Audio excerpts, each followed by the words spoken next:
Hi everyone, it's Claire here. Happy New Year. And this is because there's a new moon in Capricorn today, the 11th of January 24. And this is the third of 5 moons at 20 degrees. And it's apparently, I've looked at actually Tanya Gabrielle and Pam Gregory and Molly McCord. And Tanya's really saying it's showing 2020 vision and clarity. Because of these 20-degree moons, so it's showing us really clarity and new beginnings.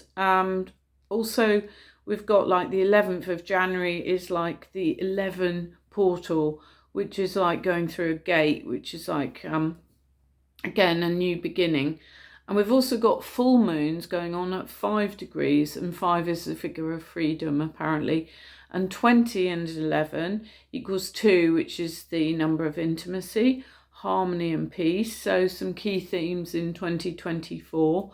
And Capricorn is really a sign, so that's the goat, and the goat is very tenacious and very hardworking and goes up, you know, getting sort of clarity on things and getting further forward in its pathway.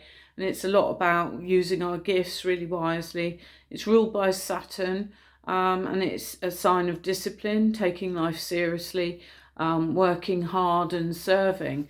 So you might feel some of that energy come in. Might be useful to use that for new projects, even marketing things in a new way, planning, using discipline, being realistic. And also the sun and moon are trine to Uranus, and Uranus is a really unconventional planet. It's about inventing. It rules the new Aquarian age, and it's really about channeling our inner genius and getting inspired and motivating and receiving divine guidance. So, and also that the opinions of others don't actually matter.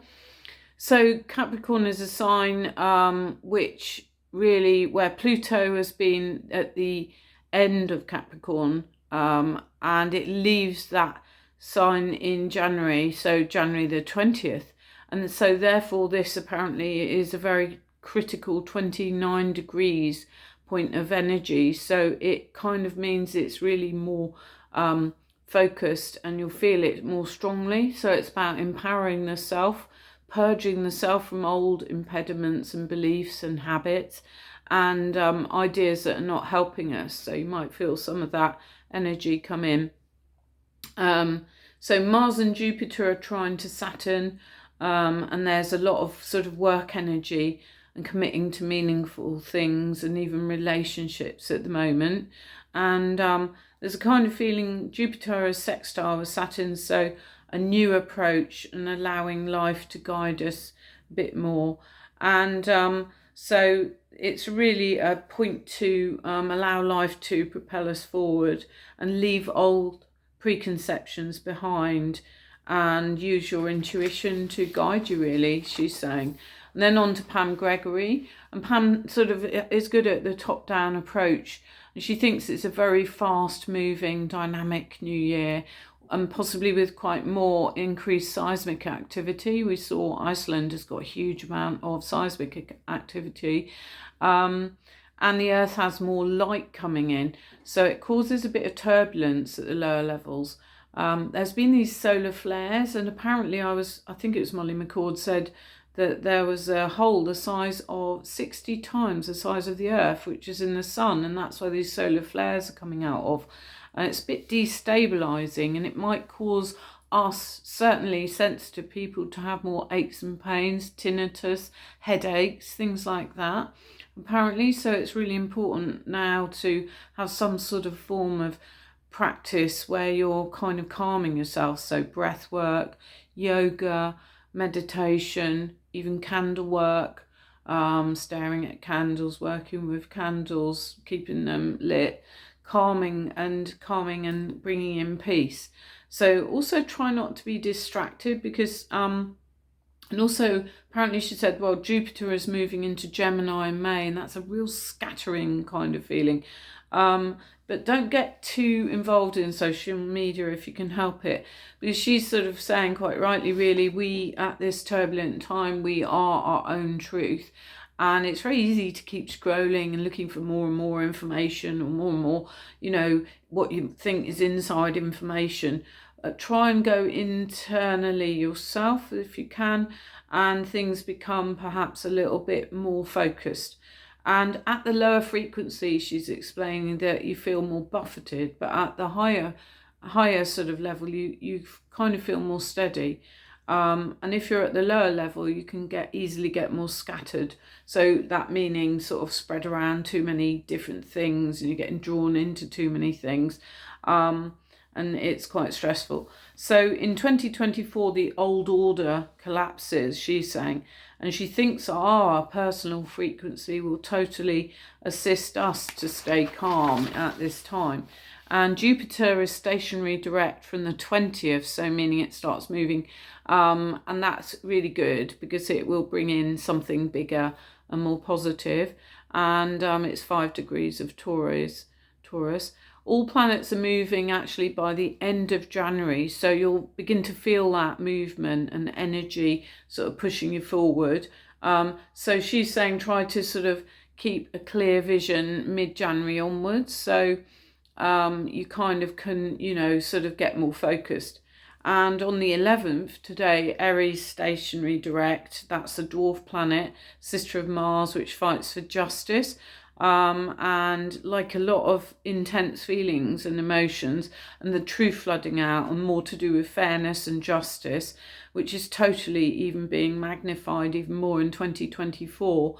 And we've seen in Britain, the post office had a terrible problem with money, and the computer system went wrong, and various poor postmasters and mistresses were blamed for it, and some in prison, some took their own life.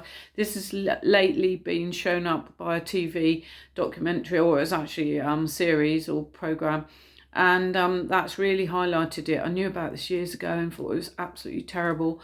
And I think Ian Hislop, who's a comedian but journalist, also really highlighted it. I've seen one of his really good video explaining it. This is a huge, thing to do with justice, so it's good that that's come out, but there'll be more.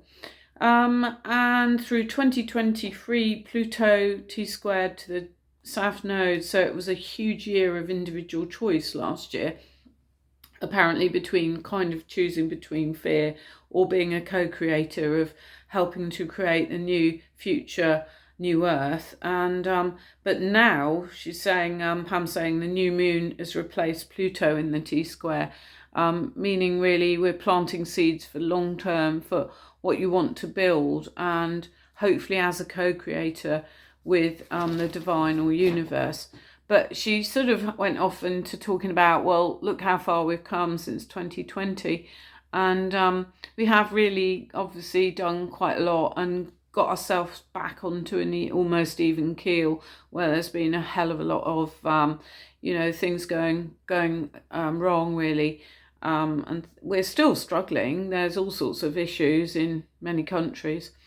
But there's themes of joy, from simplicity coming through as well. And I think there's Mercury conjunct with Sagittarius and the dwarf planet Veda, which aligns with the galactic center, bringing actual downloads of information. So helping to kind of inspire people, push them forward.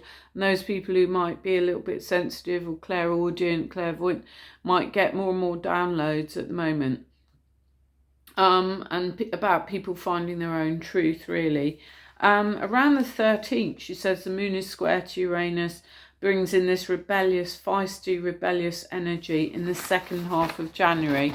And Pam says be positive, imagine connections across countries to create love and stability, be flexible about leaving the old behind, and the future stuff will come in, but it's going to be a fast and very busy year, so just be prepared for that. So as co-creators, we can kind of help influence the new Earth.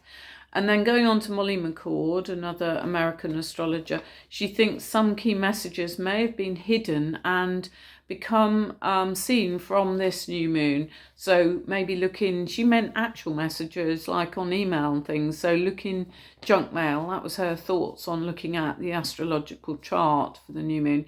And lots of spiritual knowledge from Jupiter. But she said kind of Jupiter links to expansion. It's the biggest planet. It's really big in the sky at the moment. You can really see it. It's really bright. But it might shine a light on what did we overdo? Did we overgive? And why are we doing that? Is it from a place of needing love? Is it being needy? What have we done that have overdone?